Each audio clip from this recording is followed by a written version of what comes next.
Ascot it is over the 1,000 metres. It's a 60 plus event, and Mark, when doing the form here, there is plenty of speed. Yeah, there is, isn't there, Adam? The replay horse, though, we'll get straight into. Number 4, Mr. African, coming off a freshen up. Let's have a look at its third. Last start on the 21st of January. Approach and high tea in the home straight, though. A Naturalist had booted clear. Naturalist at the 200 metre mark, a length and a half. Shady Grey, Ratana Beach, Mr. African, followed by Presenter Tie. It's Naturalist, though, with 100 to go from Shady Grey, who's starting to peg it back now. Shady Grey went to Naturalist. It grabs the lead in the late stages. Nice performance there by Mr. African. Absolutely love this horse. I know you're a big fan as well. Ryan Hill takes the ride again, so we'll see the two giants going together. I think this horse can put in a really good run. Was beaten ahead by Secret Assault 5 starts ago. Gets a 2 kilo swing there. From barrier 6, doesn't have to lead. And I think that's a big positive here. There's a few that will go out hard in front. I think this horse can jump over the top of them late. Now, it doesn't have to lead, Adam, but I much prefer him on the speed there, being able to bully the field. We know how big he is, but he's certainly a chance in this. We've also got in the race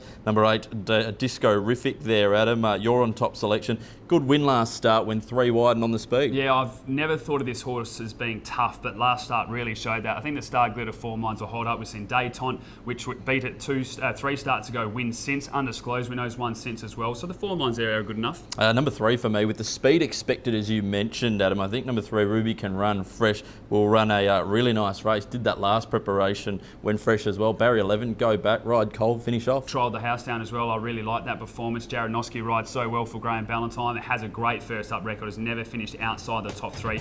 And you're right, with the speed, if it is a horse that's going to run on it, it will be this animal. But I'm going to go with number 8, Disco-rific. From 4, Mr. African, 5, American Star, and 3, Ruby Can Run. I'm going the 3 on top here. Ruby Can Run Fresh. From number 4, Mr. African, also fresh. Number 5, American Star, and the 11, Ripper Red.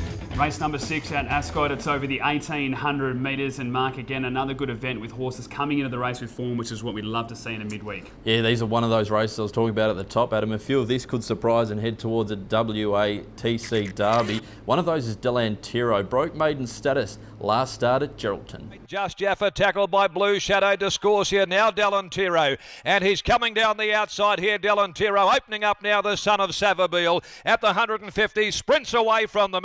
Delantero, oh, he's opening up here. This has been a big performance by Delantero from Blue Shadow Discorsia, and Delantero in a canter over 3. Nice performance last start by Delantero. We've seen that a lot of Bob Peters horses, once it all clicks, they're able just to continue on with this. Last start was a really good performance, winning by 3.5 lengths. Still did so much wrong at Geraldton, so there's a lot of upside here. William Pike takes the ride. I can see it winning 2 in a row. Yeah, the effort 2 starts ago was very good, although it looks disappointing on paper. 11th of 16, only beaten 3 lengths. But last start at Geraldton, I remember speaking to you, Adam, and opened up something ridiculous like $6. Got well backed into $2.40 and saluted Julie. It was a really nice performance by Savabeel. So the perfect Derby proposition. Number 1 as well, Grand Cadeau by Paul Moir, another Kiwi bred sire who's doing great things for these horses getting out to extended trips in the stayers. Look, barrier 11 for Brad Parnham. This is a real live chance, not only for this race, but heading towards a Derby. Yeah, look, I think you're right there. Brad Parnham has ridden 3 of these horses in the last start and has elected to go with Grand Cadeau.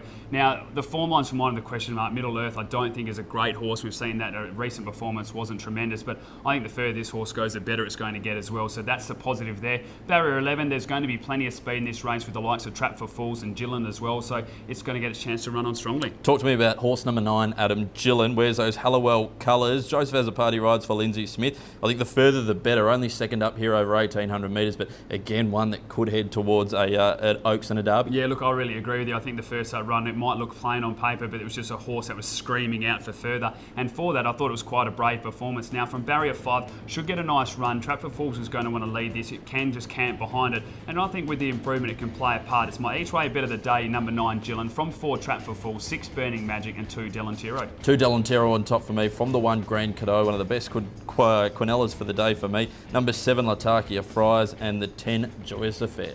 Race number 7 at Ascot. It's a Class 1 handicap over the 1,400 metres and some Saturday types in this one, Mark. Yeah, there certainly is. Number 3, though, Serious Prospect. Forget last start. We're going to have a look at the run 2 starts ago when beating Awaken and running second behind Touch of Silver. Touch of Silver at the head of the others. The favourite running about 6th at the cutaway. Well-spoken man, the leader, tackled here by Serious Prospect. Lady Valorum, Awaken down on the inside, taking a while to get going, but she's running on. Well-spoken man, Serious Prospect. Prospect with Awaken. Down the outside, Touch of Silver. Touch of Silver, Serious Prospect, Awaken, Touch of Silver. Cannot deny that this was a really good performance here by Serious Prospect. The blinkers went on and the horse improved dramatically. We've seen what Awaken has done since, and we know the opinion that they have a Touch of Silver. But outside of that, I just go that normally the form lines aren't great around this animal. Now, it's got the benefit of drawing barrier 2, has place at the track and distance as well. But I think there's a few others on the up here, like the Melting Points, Parading, these types as well. They can run a bit cheeky of a race. Number 4, Melting Point, one you mentioned there, Adam, has had a trial mid-preparation,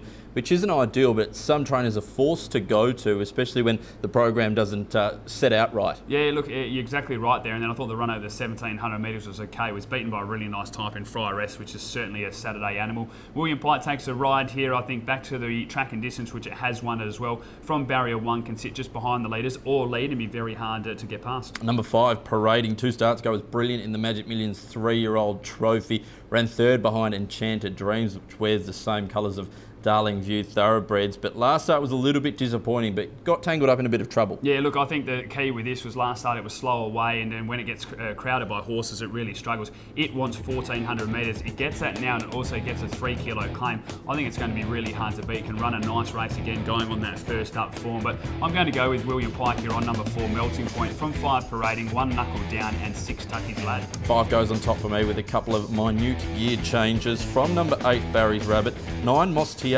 and 3, Serious Prospect. Final race of the day at Ascot. It's a Class 3 handicap over the 1,600 metres. We've got 2 informed Neville Parnham gallopers, Mark, but there's also one that I know you've been keeping an eye on for a while. Yeah, there's a very good race is this, Adam, but a replay horse is one of those Neville Parnham gallopers you mentioned.